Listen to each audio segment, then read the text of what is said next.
Globální hudební scénu otřásla hluboce znepokojivá zpráva o 76 letech Andrého Rieua, proslulý svými velkolepými koncerty a melodiemi, které překračují generace. Nikdo neočekával emocionální dopad, který následoval po jeho nedávném odhalení. Milovaný král valčíků nyní čelí možná nejhlubší bitvě svého života a utrpěl během svého vystoupení alarmující zdravotní problém, který zanechal fanoušky napříč kontinenty v nevíře a strachu. To, co André Rieu dnes prožívá, není jen okamžik slabosti, je to zlomené srdce, které sahá za hranice pódia, do duše každého, koho jeho hudba kdy dojala. Než začneme, rádi bychom slyšeli váš názor. Co pro vás André Rieu znamená? Na stupnici od 0 do 10. Jak byste ho ohodnotili jako umělce? Na vašem názoru záleží.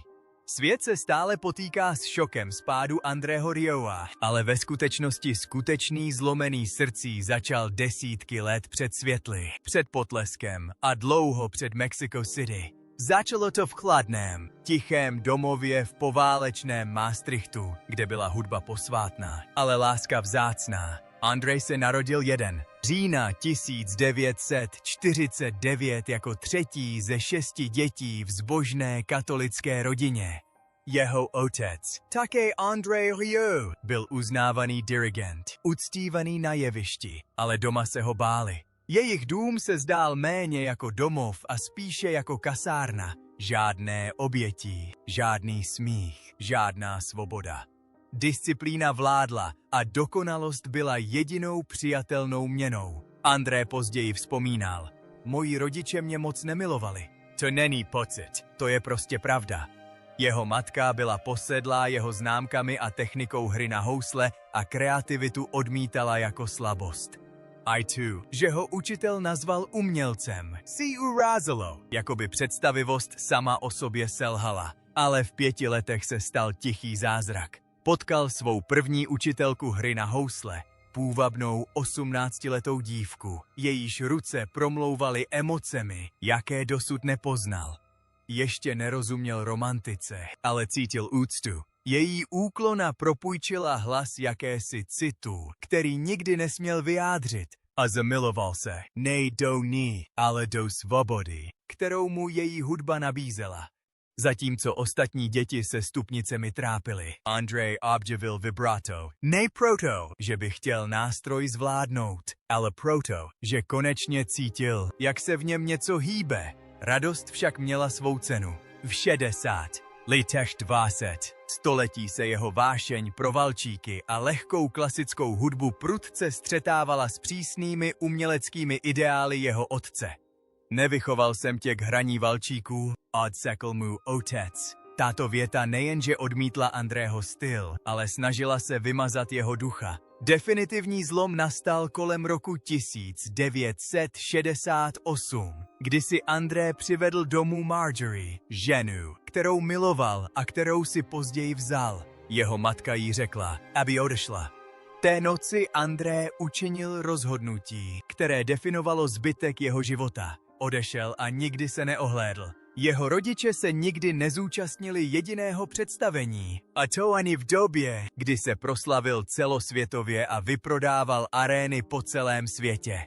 Strávil jsem roky na terapii a snažil jsem se pochopit, proč mi mé dětství připadalo tak prázdné. Jednou se svěřil, obdiv fanoušků, ready, úspěch. Nic z toho nedokázalo vymazat ticho, ve kterém vyrůstal, ale skrze hudbu našel smysl.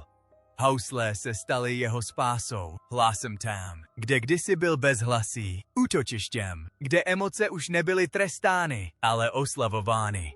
Teprve když jsem hrál, cítil jsem se vidět, přiznal. Z prázdnoty odmítnutí si vytvořil poslání dát ostatním to, co jemu bylo odepřeno. Radost, spojení a právo hluboce cítit.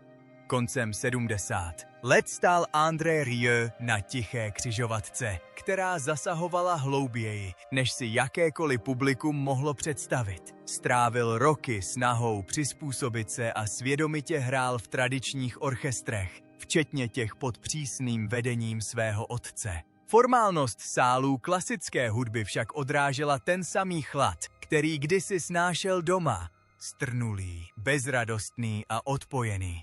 Později vzpomínal, že nikdo nemluvil o hudbě. Mluvili o počasí, o platek, nikdy ne o tom, co jsme hráli. To ticho mu připadalo až příliš povědomé a nesnesitelné. V roce 1978, ve věku pouhých 29 let, se André odtrhl a založil Maastrichtský salonní orchestr, skromnou skupinu snílků, kteří měli jen nástroje a přesvědčení. Vystupovali všude, kde byl prostor a zvuk, v komunitních centrech, na malých svatbách, v pohraničních městech zapomenutých klasickou elitou. Nebyla tam sláva, málo peněz, ale byla tam svoboda.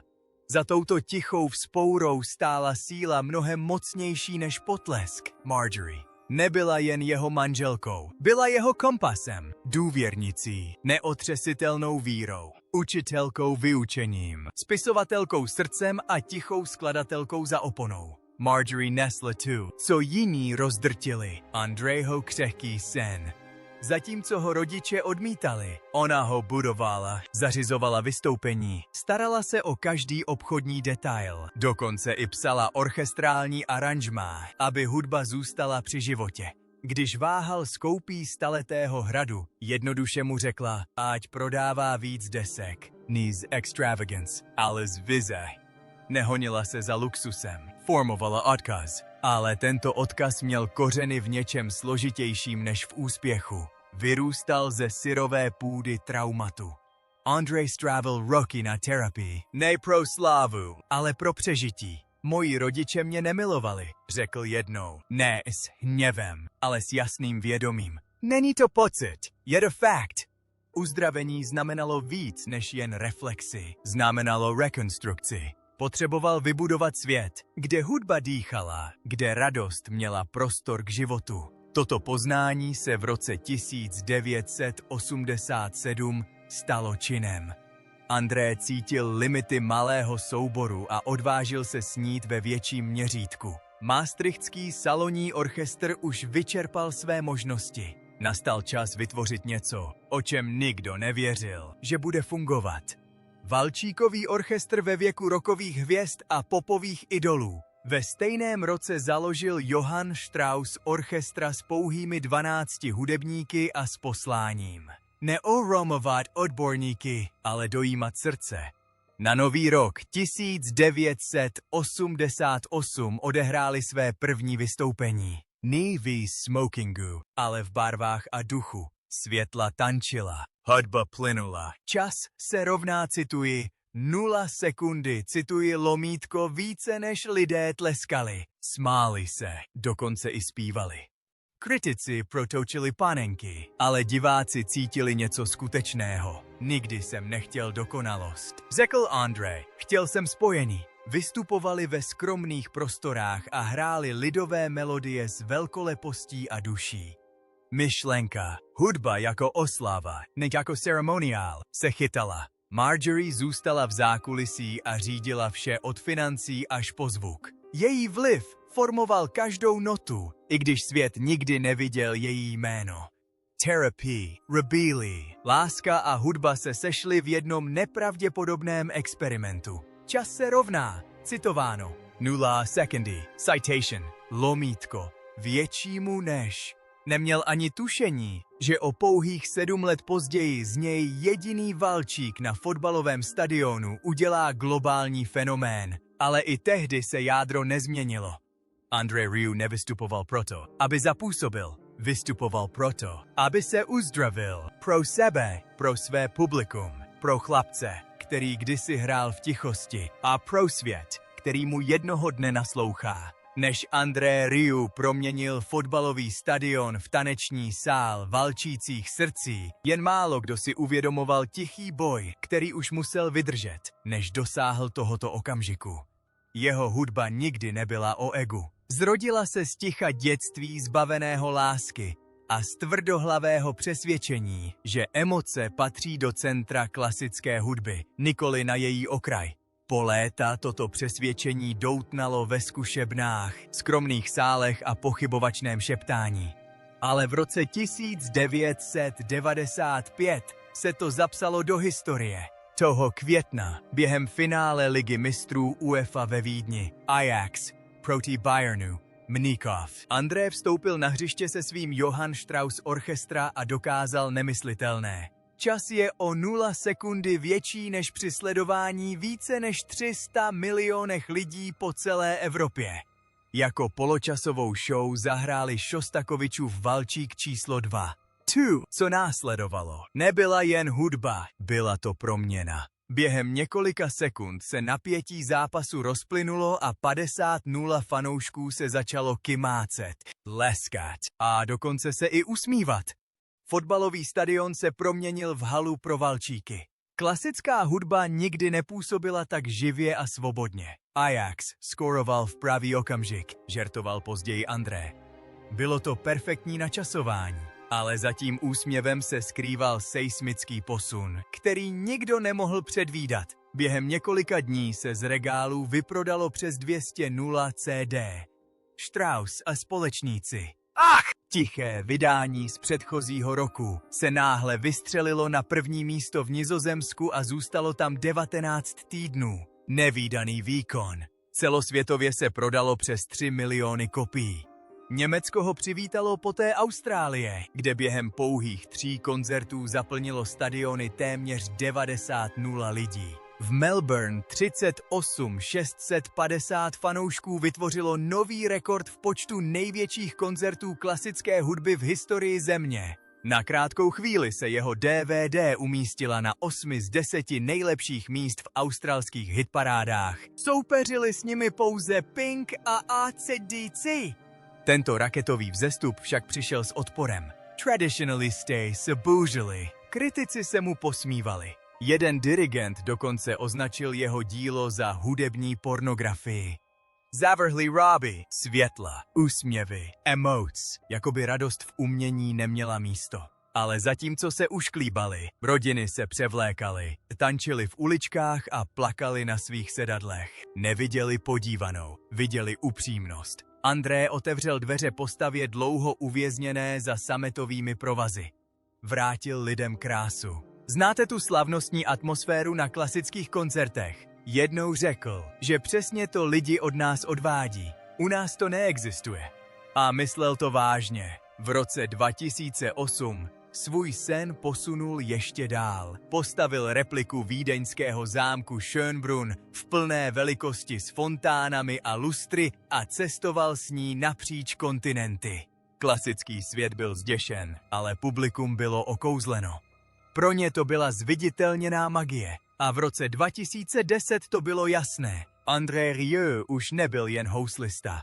Byl hnutím, revolucí v příbězích a tempu, valčíkem skrze odpor a dostávajícím se do srdcí milionů. Kritici si mohli psát, co se jim zlíbilo. Lid už si vybral a André už vyhrál. V roce 2010 stál André Rieu na vrcholu celosvětového uznání. Král valčíků, zbožňovaný napříč kontinenty, vybudoval říši radosti. Pod rozevlátými roubami, velkolepými tanečními sály a bouřlivým potleskem se však odhalovalo něco neviditelného. Jeho duše, vyhublá desetiletími neúnavného koncertování, tiše volala o slitování. A toho roku se objevila první trhlina. Nepůj.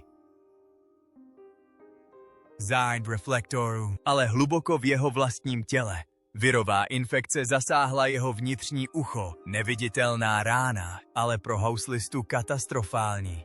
Rovnováha zmizela, svět se bez varování naklonil. André, který kdysi klouzal po pódiích s lehkou grácií, se najednou ocitl nedokáže chodit rovně. Bylo to, jako by se jeho tělo po celoživotní věrnosti obrátilo proti němu.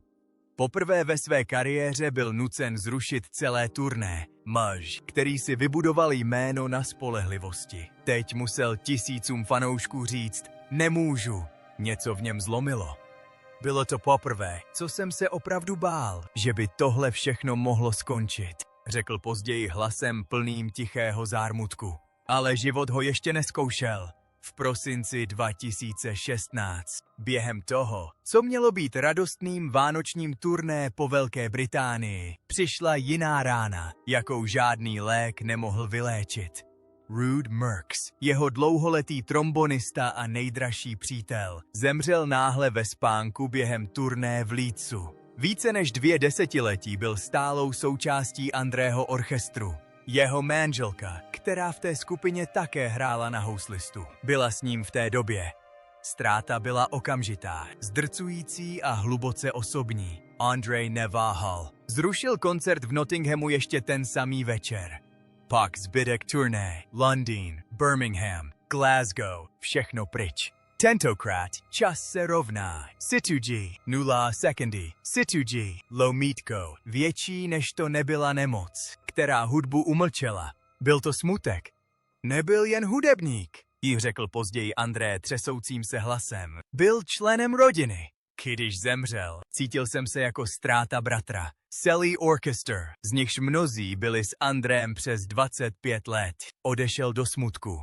O těch Vánocích místo hudby panovalo ticho. Ne to klidné, ale to prázdné, bolestné ticho, které následuje po ztrátě, která je příliš velká na to, aby se dala pojmenovat.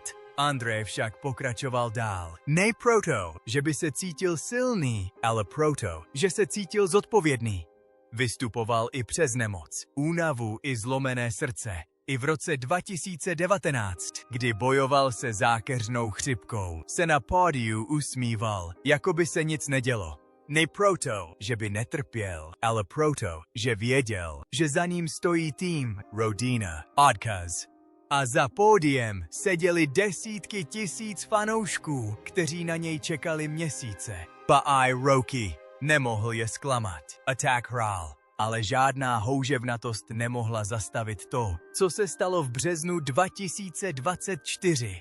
V 74 letech, během netrpělivě očekávaného turné v Mexico City, městě známém svým řídkým vzduchem a nehostinnou nadmořskou výškou. Jeho tělo definitivně zklamalo. Již po svém druhém vystoupení se André zhroutil v zákulisí. S horečkou, bez dechu a dezorientací se opíral o studenou zeď a zašeptal pravdu, kterou nikdy předtím nahlas neřekl. Zavolal Marjorie, své ženě, svému kompasu a řekl, už nikdy nechci zažít takový první koncertní den. Jeho hlas byl sotva hlasitější než šepot, plný porážky. Andrej Jen tak nezrušil koncert.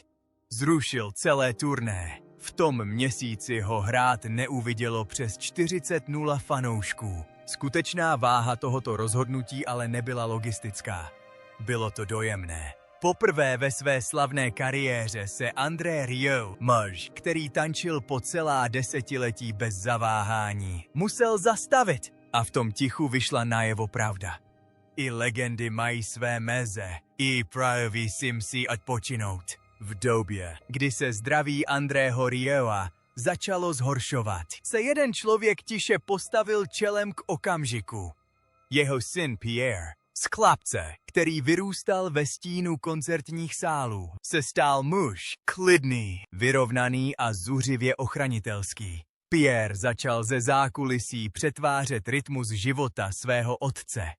Nekonečné turné, přelety napříč kontinenty po sobě, tlak na výkon i přes vyčerpání. To všechno skončilo. Konec závodění napříč časovými pásmy. Konec obětování pohody pro potlesk. Odteď už jen Evropa, blízko domova, blízko bezpečí. Pierre už neřídil jen podnikání. Stal se tichým ochráncem svého otce. Jeho přítomnost znamenala zlom nejen v tom, jak Andrej pracoval, ale i v tom, jak žil. Ve slabosti André objevil sílu. V pádu našel někoho, kdo ho zachytil.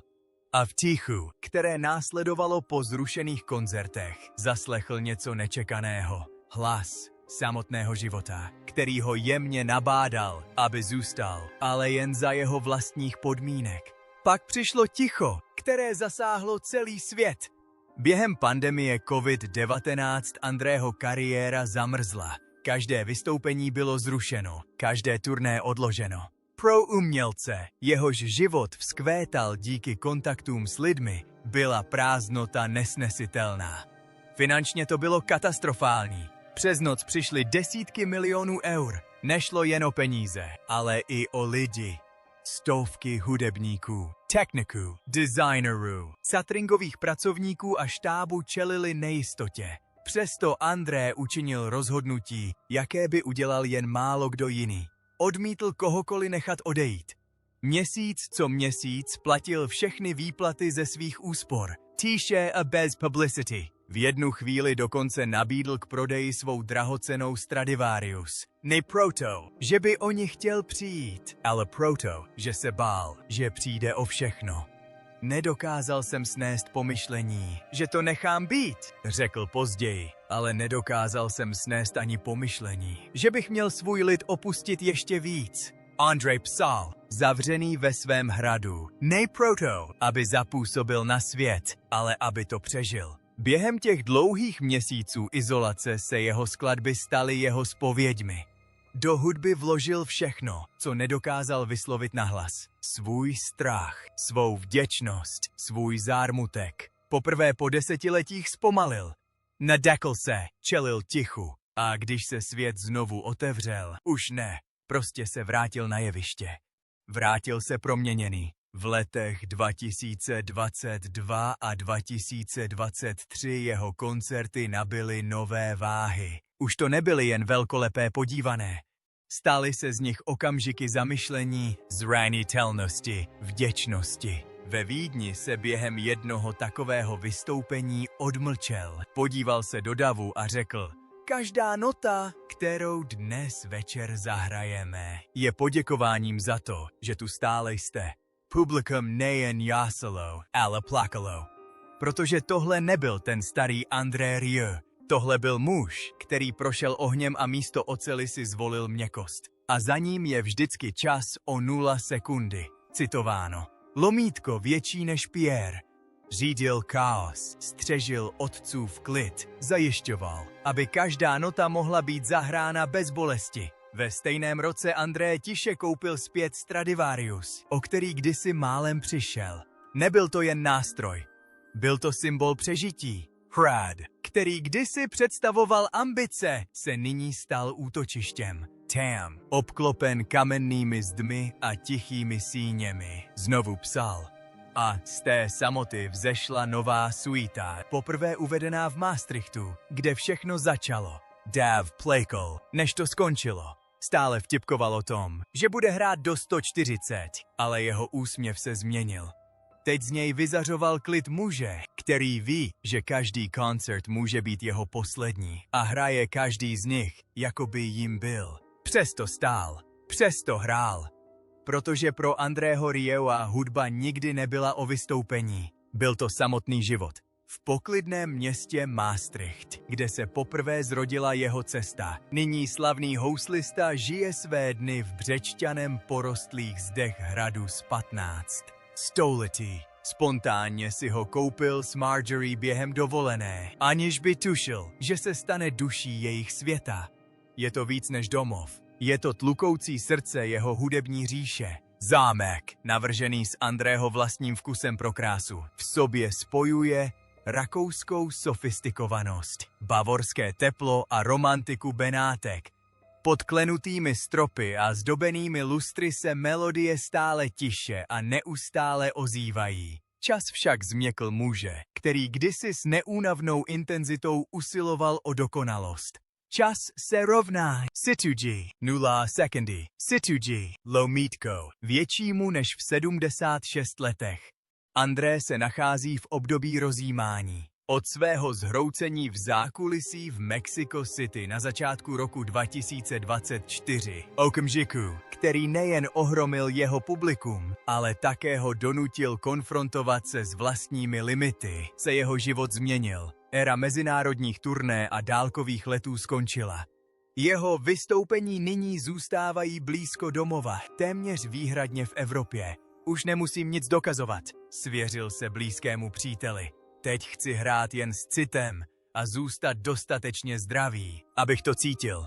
V dnešní době nahradila ambice ochrana přírody. Jeho rozvrh je postaven na zdraví a klidu, brzkém ukládání do postele, pečlivě plánovaných jídlech, lehkém pohybu a osobním trenérovi, který se k němu připojuje na cesty. Lékařský tým sleduje jeho stav s tichou bdělostí, vědom si toho, že desítky let náročných výkonů zanechaly své stopy. André však nejeví ani stopu lítosti, je z něj jen klid a nezaměnitelný pocit vděčnosti. Po jeho boku je vždy Marjorie. Po celá desetiletí byla neviditelnou silou za hudbou. Skládala, aranžovala, organizovala, aniž by se kdy dostala do centra pozornosti. Její duše je v notách. André řekl, že jejich pouto formovalo všechno. Od filozofie orchestru až po rozhodnutí před lety koupit ten starý hrad. Když jejich účetní vyjádřil obavy ohledně nákladů, byla to Marjorie, která jednoduše řekla, prodejte více desek. A André to udělal. Teď podnik vede Pierre, Andrého syn. Pierre, který dříve tiše řešil logistiku a chránil svého otce před zbytečným stresem, se stal pevnou rukou, která řídí celou operaci. Každé turné, každé rozhodnutí prochází jím. Díky Pierrovi může André chodit na pódium se svými houslemi s vědomím, že o všechno mimo pódium je postaráno. A pak je tu Daisy, Andrého vnučka, které je teprve 9 let. Už sedí u klavíru během zkoušek a její prsty jemně tančí po klávesách. Není to inscenované. Je to skutečné, odkaz rozkvétající v reálném čase. André a Marjorie nikdy netlačili na další generaci. Jak Marjorie jednou řekla, otevíráme dveře a čekáme, jestli si je hudba vybere. Pro Daisy to tak už bylo. I v 76 letech zůstává André Rieu tiše nezastavitelný. Jeho program je sice nyní mírnější, ale oheň, který ho pohání, stále hoří. Neustále vydává nová alba, dohlíží na aranžmá a čas od času svolává svůj orchestr v hradě na překvapivé zkoušky, které zaskočí i jeho nejbližší tým. Ale tato setkání už nejsou o uznání nebo ambicích. Jsou o radosti, o přítomnosti, o uctění vzpomínek, které žijí v každé notě, kterou zahraje. Tlak minulosti pominul. Dnes André nehraje proto, aby něco dokazoval, ale aby cítil, propojoval se, vzpomínal. Jmění, o které během pandemie málem přišel. Nyní moudře střeží a jeho odhadované čisté jmění přesahuje 40 milionů dolarů. Jeho impérium není postaveno jen na melodii, ale i na předvídavosti. Vlastní více než 80 nemovitostí po celém Nizozemsku. Ne jako projev luxusu, ale jako záruku bezpečí. Cihly přežijí bouře. Poznamenal jednou a vzpomněl si na doby, kdy se bál, že o všechno přijde. V roce 2020, kdy se svět uzavřel, platil všechny své zaměstnance z vlastních prostředků. Ani jeden nebyl propuštěn. V jednu chvíli dokonce nabídl k prodeji své milované housle Stradivarius. Ne z touhy, ale z nutnosti. Nakonec to odtáhl. Je to součást mě, řekl tiše. Nás nechat to být by znamenalo vzdát se něčeho hlubšího než hudby. Andrého štědrost často zůstává neviditelná, ale nikdy nepociťovaná. V roce 2019, kdy byly skupině mentálně postižených hudebníků ukradeny nástroje, André tiše a bez jakékoliv publicity všechny nástroje nahradil v hodnotě téměř 20 000 eur. Když katedrála Notre Dame začala hořet, nabídl 700 tun oceli na pomoc s její obnovou. Žádné tiskové zprávy, žádné titulky, jen tyké činy od muže, který vždy věřil v konání, ne v prohlašování. André Rieu dneška už nebojuje o to, aby přesvědčil svět, že lehká klasická hudba má smysl. Dokázal to a mnohem víc. V dnešní době je každý koncert milostným dopisem hudbě, vzpomínkám, všemu, co přežil a všem, které ztratil. Nadcházející maastrichtská koncertní série 2025, která je naplánována na 18, 19 a 20 července na ikonickém náměstí v Riethof, již přitahuje tisíce oddaných fanoušků. Je to návrat na pódium, které zrodilo jeho legendu, na místo, které se nyní cítí jako domov více než kdy jindy. Zatímco se náměstí proměňuje v třpitivý taneční sál pod širým nebem, svět čeká. Hotely jsou rezervované, lety plné a pro ty, kteří mají to štěstí, že se tam dostanou, bude každá nota znít jako oslava i možné rozloučení. Toto by mohlo být jeho poslední velké vystoupení na světové scéně. Pořád žertuje o tom, že hrál do 140 let, ale vřelost v jeho hlase nyní nese moudrost někoho, kdo ví, jak prchavý může čas být. Každý úder smyčcem je poděkováním. Tikou obětí, ne slávě ani bohatství, ale životu, Marjorie, Pierrovi, publiku, které po jeho boku stálo po celá desetiletí. A pokud po tomto létě housle stichnou, nebude to vyčerpáním. Bude to proto, že příběh byl vyprávěn.